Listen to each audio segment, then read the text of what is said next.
السلام عليكم ورحمة الله وبركاته.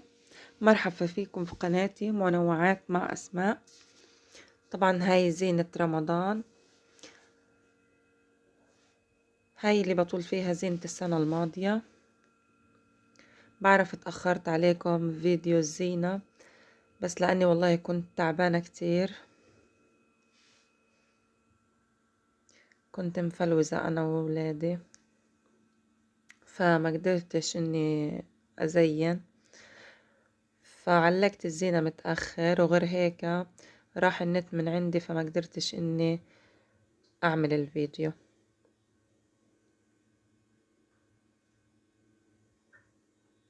هاي الستارة هحطها في غرفة النوم. طبعا أنا ما بصور غرفة النوم. هاي الإضاءة علقتها، بس خسارة بعد ما علقتها وضوت بعد بيومين طفت لحالها وبطلت تشتغل، فشلتها، مش موجودة في فيديو الجولة لأنها انحرقت. الهلال هذا اللي شفتوه علقته السنة الماضية فوق الغاز، فعملت منه تعليقة الباب، نزلت الفيديو قبل هذا. طبعا هاي إعلام جبتهم جديد غير الموجودين عندي، وهذا فانوس بس ما ضواش لأنه الولاد كانوا لاعبين فيه، شايلين الكبسة. هاي إضاءة صفرة بدي أحطها على الخيمة. وهاي ستارة النجوم.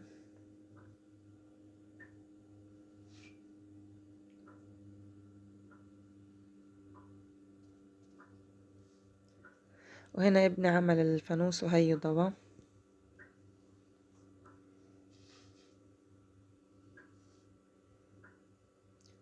طبعا الولاد ساعدوني، هيهم في تعليق الزينة.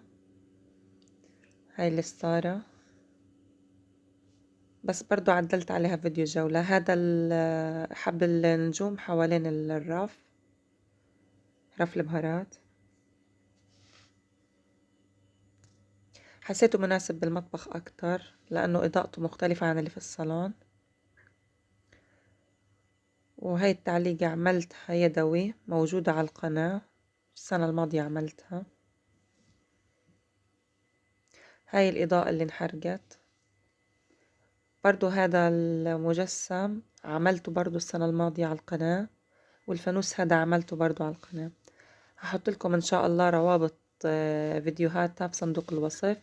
وهنا بدنا نجهز الخيمة الرمضانية أو الركن رمضاني، زاوية هيك في الصالون. طبعا هاي الشيفونة اللي هي ستارة شيفون، بزمزمها زي هيك زي ما انتو شايفين، وبمغيطة بأضمهم مع بعض بالشكل هذا، وححط عليها سيليكون وألزقها. هفرجيكم بس شوي ابني يمسكها يفرجيكم كيف طريقة التلزيق. هيك حتكون حثبتها، وحثبتها من الجوانب من هنا برضو بسيليكون.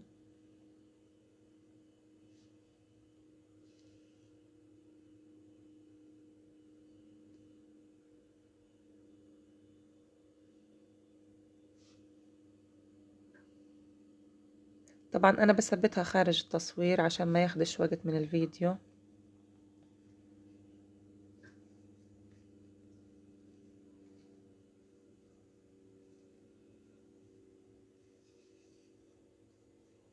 بس الأطراف هين عملتهم معاكم.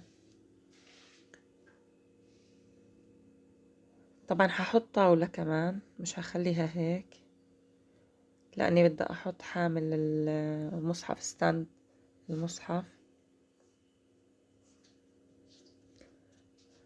حبيت انزل لكم فيديو زينة قبل. طبعا هذا الستاند انا عملته، والمصحف انا عملته، هذا الفانوس ابني عمله، بس ما عملتوش يعني فيديو، عمله لحاله، لكن حبقى اعمله نفسه أو أكبر، وحفرجيكم نظامه. إن شاء الله الفيديو الجاي بنزل لكم طريقة تغليف المصحف، واللي بعديه حنزل لكم ستاند، بس أنا حبيت إنه أنزل فيديو الزينة قبل. بس هنا غيرت برضو فيها. واستنوني في فيديو جديد، وخليكم مع فيديو الجولة.